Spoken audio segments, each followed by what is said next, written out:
Welcome to Smart Wealth with Joshua. Your daily stock analysis and catalyst talk. Today we're looking at HIMS and HERS Health.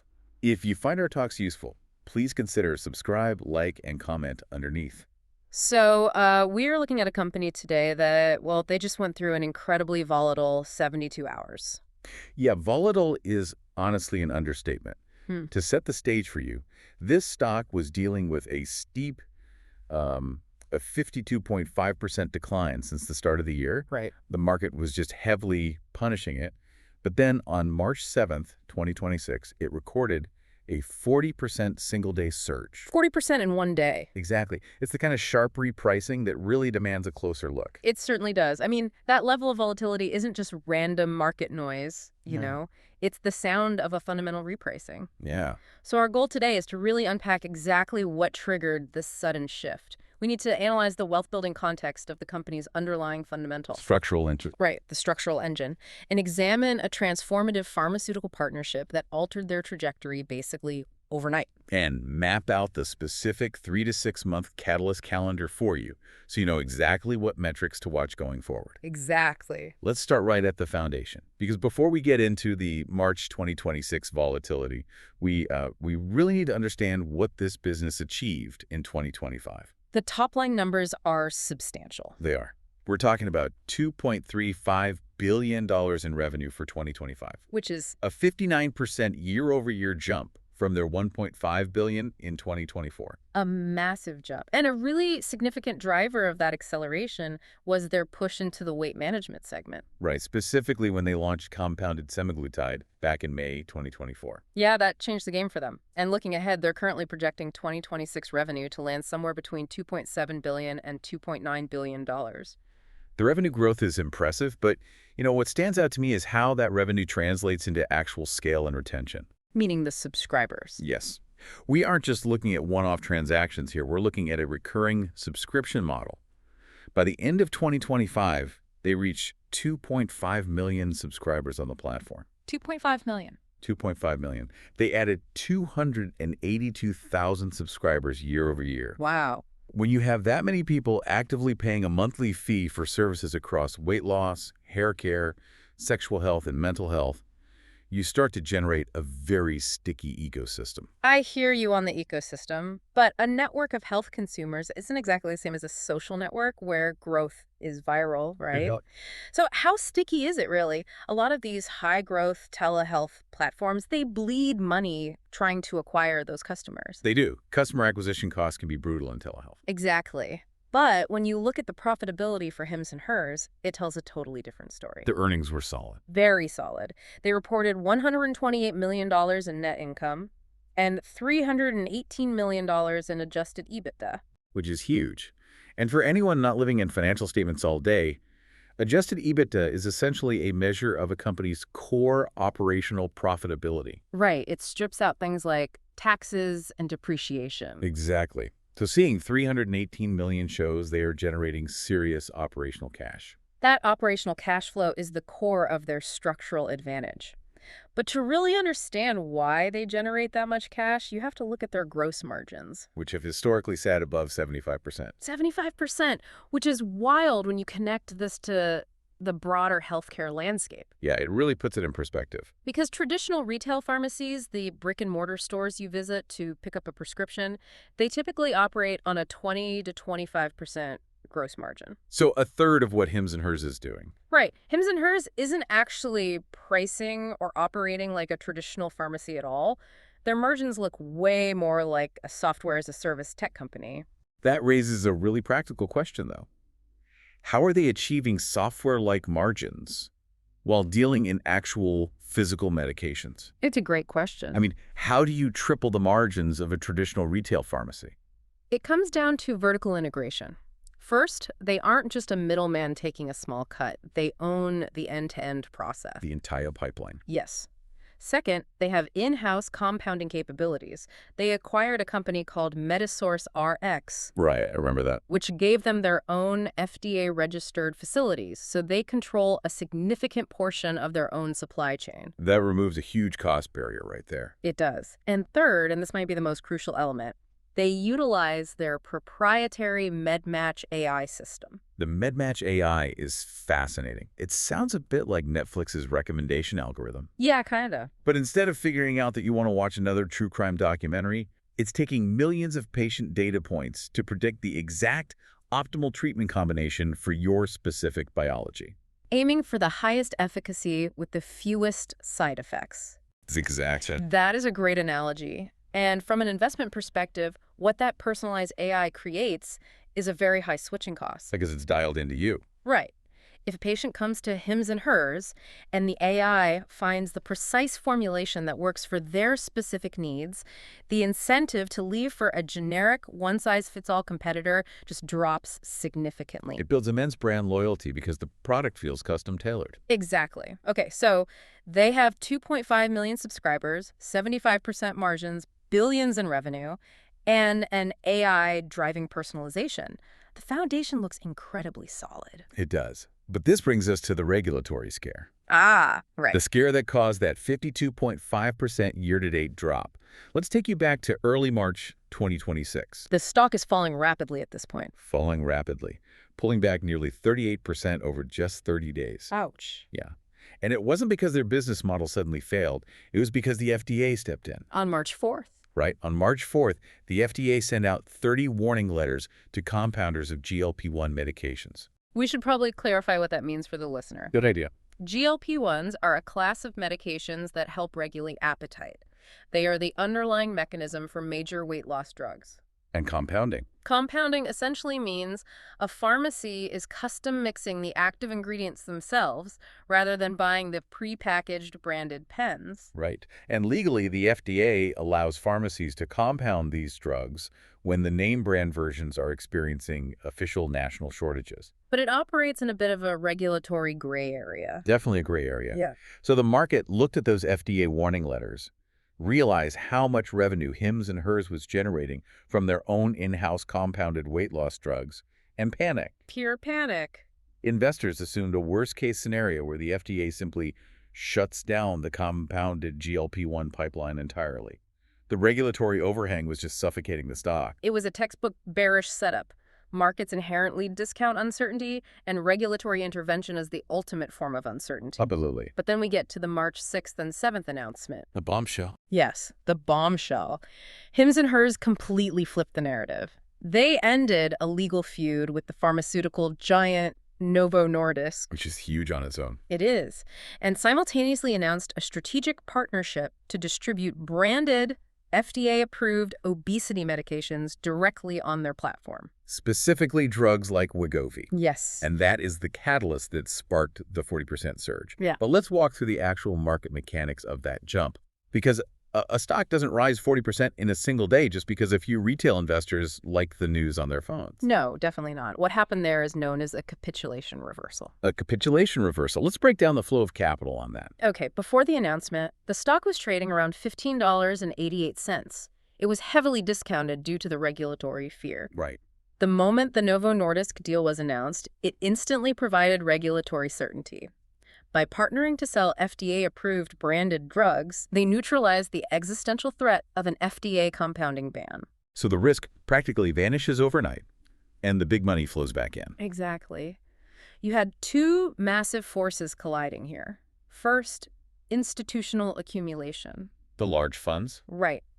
Large funds saw the regulatory risk evaporate and rushed in to buy at depressed valuations. And the second force? Short covering. Ah, the short squeeze dynamic. Yes. Short sellers investors who had borrowed shares to bet against the company based on the FDA warning letters were suddenly trapped by the good news. Because the stock is shooting up and their bet is losing value fast. Exactly. To exit their losing bets, they were forced to buy back shares on the open market. That forced buying pressure acts like rocket fuel, driving the price up violently. That makes total sense. Okay. But I want to push back a little here and really stress test this thesis because no deal is perfect. Let's look at the risk versus the reward. Let's do it. Even with Novo Nordisk as a partner, let's explore risk number one. What if the FDA does move forward with a total compounding crackdown? If the shortages end, the legal loophole for compounding closes. HIMS and HERS still makes a substantial amount of its current revenue from those cheaper in-house compounds. It is a vital question, and it's one the CEO, Andrew Dudum, directly addressed. What did he say? He stated that their weight loss business is durable, even in a draconian scenario where the FDA entirely restricts compounding. How can he be so confident about that? The reason he can make that claim now is because the Novo Nordisk deal functions as a structured off-ramp. An off-ramp. Yes. If the FDA brings the hammer down, HIMS and Hers doesn't lose its weight loss patients.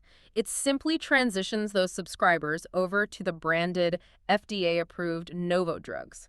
Wait, but does that actually solve the problem? I mean, if a patient came to the platform specifically because the compounded drug was more affordable, aren't they just going to cancel their subscription if they're suddenly forced onto a much more expensive branded drug? You're touching on the elasticity of demand, which is the real challenge here. Yeah. It's true that some price-sensitive customers might churn. However, the mitigation strategy relies on the broader ecosystem we talked about earlier. Sticky ecosystem. Yes. HIMS and Hers isn't just selling the medication. They are selling a comprehensive weight management program. They bundle the prescription with continuous medical consultations, adherence coaching, and the MedMatch AI personalization. So the goal is to make the surrounding service so valuable that the patient is willing to absorb the price transition to remain within the ecosystem. Exactly. That assumes they can maintain the perceived value of the service.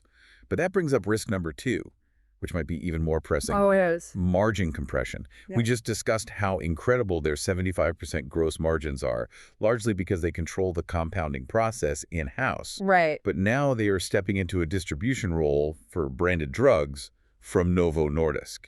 Inherently, playing middleman for big pharma carries a lower profit margin than manufacturing your own product. Novo Nordisk isn't just going to hand over their profit margin. Doesn't this threaten HIMS and Hers' entire financial model? It's a very fair critique. There will undoubtedly be margin compression on those specific branded products. Distributing a branded GLP-1 is a lower margin business than compounding one. So how do they survive that? Again, the math provides a buffer. When your baseline gross margin is sitting above 75%, you have a very deep cushion to absorb that shift. Ah, I see. Even if the product mix heavily favors branded drugs moving forward, they are still going to be operating at margins vastly superior to the 20 to 25% seen in traditional retail pharmacy. They own the direct-to-consumer relationship, which protects their pricing power much better than a traditional distributor. Okay, let's step back and look beyond the weight loss segment entirely. Because when a company has a stock chart experiencing 40% daily swings, it's really easy to get tunnel vision on the one specific drug causing the drama. It happens all the time. Right in the middle of this FDA scare, on March 5th, they announced several major platform expansions that totally got overshadowed by the Novo deal. They really did fly under the radar. They launched Labs, which is a push into remote diagnostic testing, specifically biomarker tests for bone and brain health.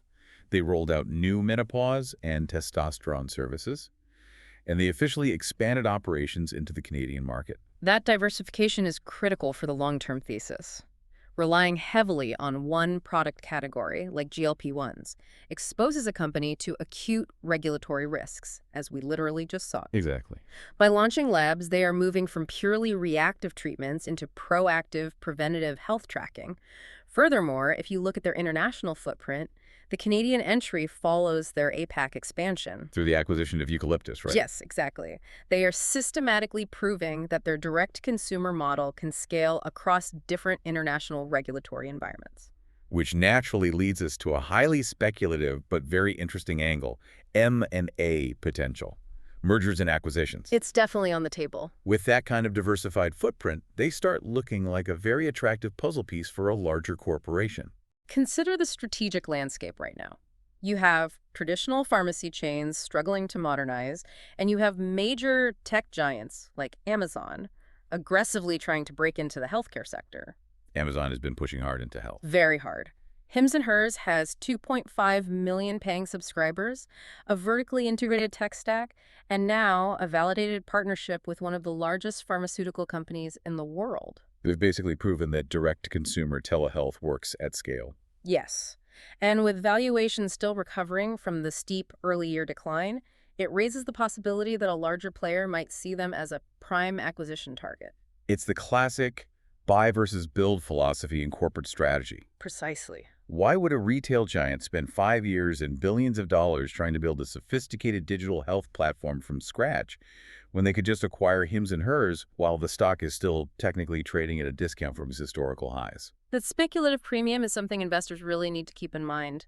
Agreed. And that transitions perfectly into the Catalyst calendar. For you, the listener, trying to map out how this information applies to a wealth-building strategy, we need to look at what specific events will drive the stock next. The roadmap. Exactly. If we look at the short-term horizon, the next 3 to 6 months, the primary focus should be the Q1 2026 earnings report. That report is going to be massive. It's expected in late April or early May, right? Correct. So what are the specific metrics we need to be watching for when those numbers drop? There are 3 key data points to isolate in that Q1 report. First, subscriber growth acceleration. Did the announcement of FDA-approved Wegovy drive a surge of new users who were previously hesitant to try compounded alternatives? That makes sense. The branded name brings trust. Exactly. Second, the margin trajectory. We need to see hard data on exactly how the introduction of branded drugs is impacting that 75% baseline margin. Seeing the actual compression numbers. Right. And third, and perhaps most importantly, guidance revisions. The forward-looking guidance. They currently project $2.7 to $2.9 billion for 2026. Yes. With the Novo partnership unlocking a demographic of patients who only wanted branded drugs, the market will be watching closely to see if management raises that revenue guidance. So what does that mean for the stock price in the near term? Well, based on current post-surge levels, with the stock trading around $22, if they deliver a strong earnings beat and raise their guidance, the expected returns for this specific 3 to 6 month window could be in the 25 to 40% range. It's also worth highlighting the analyst perspective here because it shows the underlying institutional conviction. Take Barclays, for example. That Barclays note was very revealing. Right in the middle of the regulatory panic, they issued a note lowering their price target from $48 down to $25. A huge cut. A huge cut. But crucially, they maintained an overweight rating. For those unfamiliar with analyst terminology, overweight essentially means they expect the stock to outperform the broader market. They didn't downgrade it to a hold or a sell. That detail is vital. Yeah. At the time Barclays issued that note, the pre-surge price was sitting at $15.88. Right. So even in their most risk-adjusted bearish scenario where they slashed the target to $25, they were still telegraphing a 57% upside. Which is incredible during a panic. It is. The analysts recognized that the intrinsic value of 2.5 million recurring subscribers was being deeply undervalued by the temporary FDA panic. Now, if we stretch the timeline out past the swing trade window and look at the long-term horizon, say 12 to 24 months, the mechanics change entirely. They do. If they successfully integrate the Novo partnership, scale the new labs diagnostics, and expand in Canada and APAC, we aren't just looking at incremental revenue growth. We are looking at multiple expansion. Multiple expansion is an important concept here. It means the market decides the company's underlying quality has improved, so investors are willing to pay a higher premium for every dollar of revenue the company generates. A re-rating of the stock. Exactly. If they execute on all these fronts, validating their model globally, projecting out to 2028, a price target of $40 to $60 becomes highly supportable by the fundamentals. You could see a 3 to 5x expansion on their revenue multiple. So synthesizing everything we've covered today, we are looking at a high-growth, high-margin telehealth platform that was staring down a severe regulatory threat. A very real threat. But instead of suffering a protracted decline, they neutralized the threat by partnering with the dominant player in the obesity drug market. In record time, really. Right. Looking at the fundamental cash generation, the speed of the strategic pivot, and the projection of up to $2.9 billion in revenue, this setup earns a very bullish score of 8.5 out of 10. It's a very strong score. The deduction of 1.5 simply reflects the very real headwinds of managing margin compression and the ongoing transition away from their legacy compounding business. It is a remarkable pivot, and it leaves us with a broader paradigm-shifting thought to consider as we wrap up today. What's that? The Novo Nordisk agreement doesn't just validate this one specific company.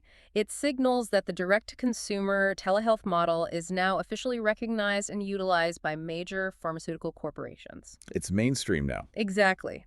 If HIMS and HERS is successful in this partnership, they could position themselves as the digital storefront of choice for the world's largest drug makers. Which raises a profound question. I'm listening. Does the inherent value of traditional brick-and-mortar pharmacies permanently shift away from physical real estate and move directly to the digital platforms that own the predictive AI and the direct patient relationship?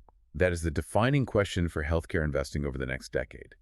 If the pharmacy of the future is an AI matching engine on your phone rather than a building on a corner, the entire sector will be repriced. It really will.